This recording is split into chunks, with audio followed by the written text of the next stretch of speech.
right. So the other day I was looking online trying to find some ideas for something I could structure a trick around, because that's how I spend most of my day at work anyway. You can all relate. And I came across something that I've never really approached before in my act, but there's definitely potential in it. How many of you are familiar with subliminal messaging? Yeah, Ray knows it. For anyone who's not familiar, subliminal messaging is this theory that by implanting hidden messages or images, you can subconsciously influence someone's decision making. Now, there are a lot of skeptics to this claim. I mean, I don't blame them.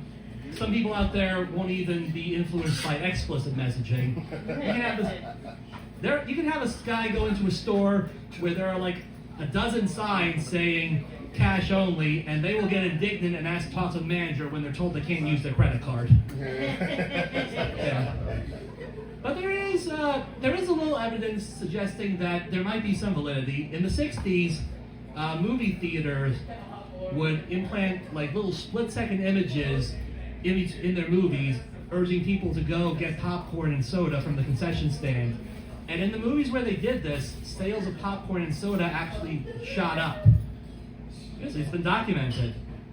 And it just has you wondering, it makes you a little fearful. I mean, what if someone could weaponize this for more nefarious purposes, not just for sales, but to like topple a government? Cough, cough, Elon Musk, cough.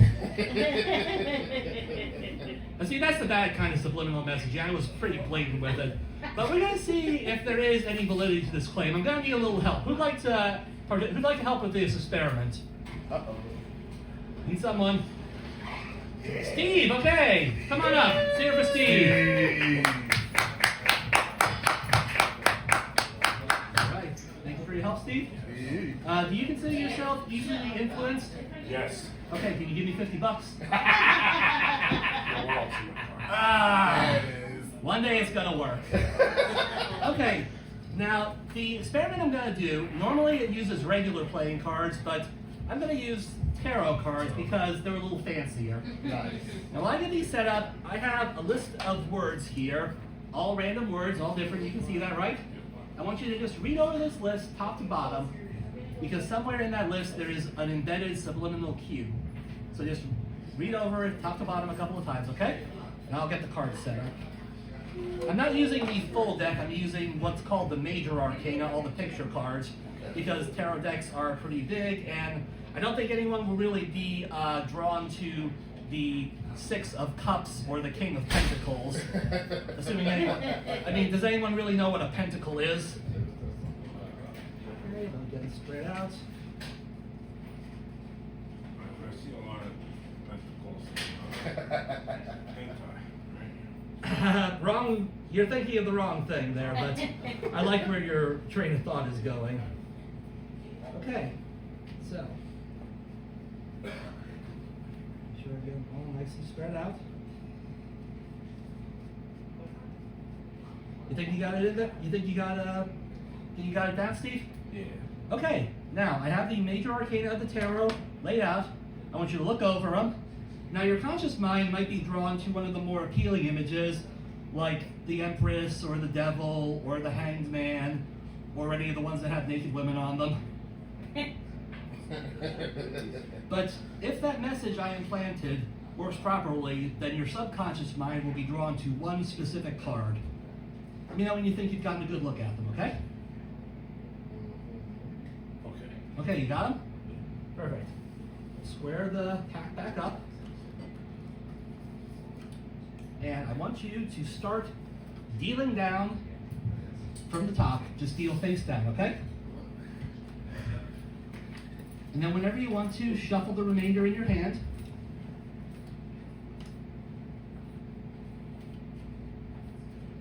Okay, nice. And then once you're done shuffling, continue dealing back down again until you feel like you've dealt enough, and then put the rest of the cards aside, okay? All right, that's good. Now, from the pile you dealt out, cut the pack as deep as you want, and then complete the cut, put that at an angle. Okay, That's good. So, let's recap. You took the cards, you dealt them, you shuffled them, you continued dealing until you felt you were done, and then you put the remainder aside, and then you cut as far down as you wanted. And let's see what you cut to. You cut to the Sun card. Now, if this were an actual tarot reading, I'd probably come up with some lame excuse for how this is going to relate to your future. Like I'd say, oh, you drew the Sun. That means sometime in the next week, a telemarketer will call and bother you about installing solar panels. And let's be honest, it's about as valid as any other tarot reading. They're all bogus. But this card actually proves that my subliminal messaging worked. I'm sensing some skepticism. Maybe I should explain how. Yes. Okay. Steve. Explain yourself. I will explain myself. Now, you might not believe it, Steve, but you were subconsciously guided to keep that position of that card in mind so that you would cut to it. And this list explains exactly how. I'm going to just pull it off quick. Can you read down the list of words that are on there? Nail, umbrella, Oh, let me get you your mic here. nail, umbrella, squirrel, egg, skateboard, octopus, outdoors, haircut, crystal. I gotta check something quick. Okay, good. We didn't activate any CIA sleeper agents. But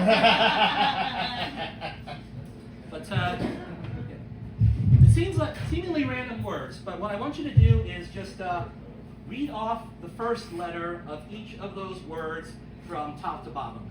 N, U, S, E, S, O, O, H, C. Read that backwards. What does it spell? Choose sun. Choose Sun. Wow. Backwards messaging. Oh. It didn't work for including satanic messages in heavy metal records, but it works here. Alright.